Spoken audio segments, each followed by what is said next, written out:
It's a gorgeous 70 degrees today. That's what the baby looks like in the sun. I'm probably going to take the weights and the chains off and store them somewhere until I need them, because I'm not going to drive this around with those chains, you know. Probably going to put the trailer on here though. Whipped out my go-kart because the go-kart is just taking up so much room in the garage that I'm going to see if it fits through the gates and put it in the backyard. Or sell it. That's probably what I'll do. Got my two personal power washers out. And I've got all this stuff left over, which is extra hoses and guns. I'm going to try to fit onto the three that I know it's in the backyard that I know they start, but I don't know if the pumps work. Move my engine that I got from Scott Keller to the back also to make room. Blow this whole place apart. Got an extra bagger here. But you know what?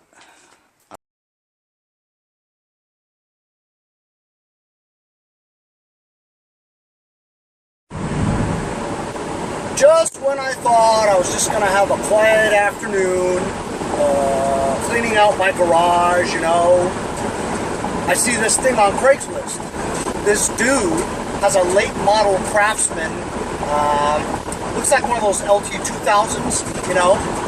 It's gray, it's got the bagger system on it. It's like your typical 1742 or something like that, you know. Anyway, so the dude explains on Craigslist that he took it out to try to mow, right? Turned on the engine, and he just heard all this in the engine, you know. So he says that the engine's probably blown, you know. So he just left it out there on his yard, right next to his garbage on the curb, right? And it says, "Come and get it. First come, first serve." So I email the guy. I says, "Dude, I'm gonna come right now, right? Give me the address." It's a good thing he didn't write his address, because once he wrote his address, it's anybody's game. That guy's like 35 minutes away from me, so there's no way I would have made it in time to get it. So I email him right away. I leave him my phone number. So he texts me and says, "Look, here's the deal. I already gave the address to the first guy. You were the second guy who emailed me, but that dude hasn't showed up in like an hour." So I'm like, "Bro, I'm just in my van right now waiting for you to give me the address, and I'll be right over, you know?" He's like, "Okay. Well, what if the guy comes and then you show up? It's not going to be a pretty situation, you know?" I says, "Yeah, I understand, but I'm willing to drive out there just to hope that maybe I'll be the first guy that shows up, you know?" So he gives me the address, and I'm zipping over there without breaking any laws, you know what I mean? But, you know, hopefully this guy's one of those weasels, you know, very flaky, just waiting for his brother to get home, to get his truck, whatever, you know? Maybe he just doesn't show altogether. So I've been on the road for a little while, maybe 10 minutes or so. I got another 25, 30 minutes to go, you know, and well, hopefully I get there before that other dude shows up, you know. If not, you know, sometimes you got to take a shot, you know. This is a late model lawn tractor, and remember, I got a spare engine from Scott Keller. So I could just simply put that engine on this thing and boom, there you go. It's free. How do I say no to free? I just hope the dude doesn't show up before I do. We'll see if I do.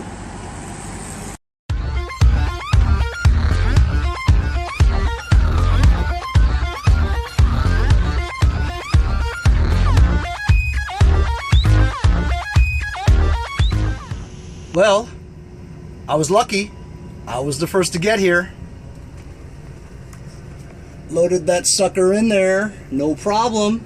Comes with the bagger. It's got a couple of bad front tires, off the bead and stuff, but good deal. I'll beat the guy here, you know, and now I'm going home. So I'm back home again, but I'm not going to unload it until now because I was busy watching Takuma Sato win the IndyCar race in Alabama. I'm a big IndyCar fan. Probably the only nut on the East Coast that watches IndyCar. Whatever. Didn't really get much done here in the garage, but I did make enough room for the new tractor that I just picked up for free. That's right, free. I'll put you on hyperlapse as I unload.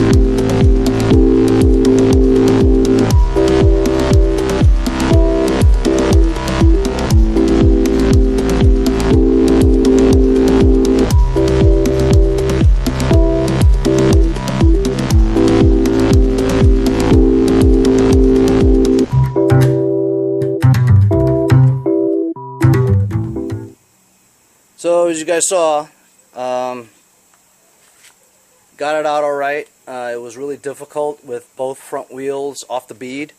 I was lucky though that I put this one, the left one, on the bead pretty quickly, as you saw, just like clockwork. And the other one just like sort of popped into shape, so I just said, oh, you know what, I'm going to try to pump it up without putting the ratchet straps on there. And sure enough, I just bent it into shape just so that both sides are touching the rim, and it pumped up. So you saw how much easier it was to roll this thing around. So it was just what I thought it was. It's an Lt1500, not a 2000. And it's a Briggs & Stratton 17.5 horsepower. And I believe that's a 42 wide deck. Looks like it anyway. Doesn't say, but looks like it. Anyway, so he said that he ran it today. Drove it for about 10 feet or so, and then all of a sudden, stuff started crumbling on the inside. So right now, as I push down the brake and turn the ignition, just to see, it is seized. And you know what this means, guys? It means the crankshaft is stuck somewhere. So I think the crankshaft is definitely busted. It's busted! Looks like I have more than half a tank of fuel left. And basically, doesn't this engine look just like Scott Keller's engine? Looks very similar, except for the air filter.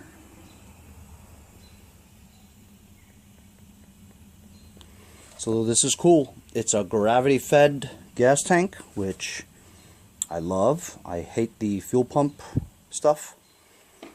And, you know, doesn't seem like it's going to be too difficult. It's plug and play, you know what I mean? They're both Briggs. They should have the same kind of wiring. Although I don't think Scott Keller's wiring is there. It's just loose wires and stuff. But this shouldn't be too difficult to get it going again. We're just underpowering it by 5 horsepower, no big deal. The rest of the tractor is sound, you know, dirty but sound.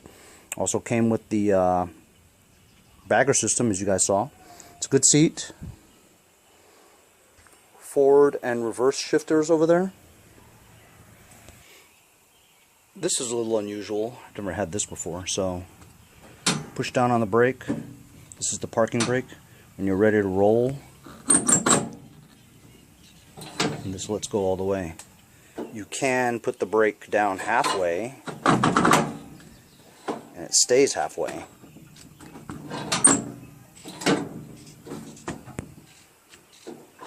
I don't really know what the purpose of that is. It's pretty fancy for just a parking brake, you know what I mean? Got a nice steering wheel. Cup holder. I'm assuming the battery works just fine. Seat safety switch is still connected, I'm sure. I don't think the headlights work because it's just loosely hanging like that. Wire's not even connected to it. But looks easy. Just put a couple bulbs in there. Should be alright.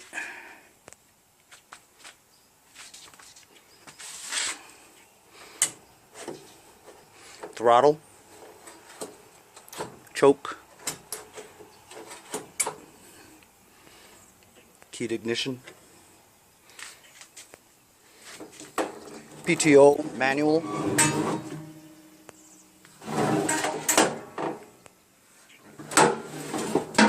Deck height.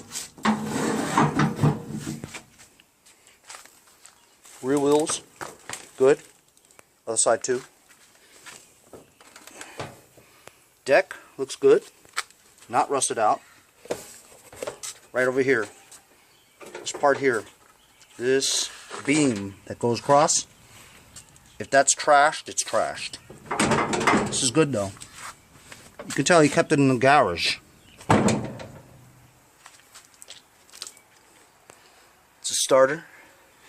The wiring harness looks just like Scott Keller's 2 wires coming out. It looks like a dual circuit. It's red and black. I know you can't see.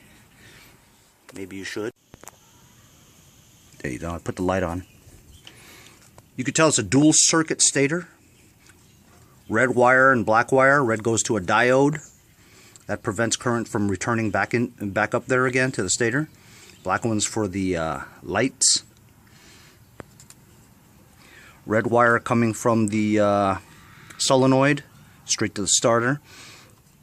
There should be nothing wrong with any of this stuff because well, I was running it today, you know. The only issue is this engine is blown. Looking at the serial number, is that a 2016 tractor? October 9th, 2016. That would be probably my newest tractor ever. Come back here. Model 247 288 810. Looking at the serial number, I can't tell. Date of manufacturer, March 2011. So it's 2011. This looks just like that red one that I had, remember? I sold that for $750.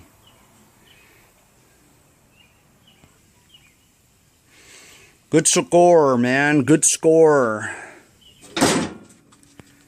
The kind of score that I like. Free! That's right, free. Gonna find an opportunity and put Scott Keller's engine into that. Hey guys, support my channel. Buy a sticker. Got the bumper sticker too. Thanks for watching, guys. See you guys next time on Mowers and Blowers. Follow my Instagram at Mowers and Blowers. Check out my website at mowersblowers.com.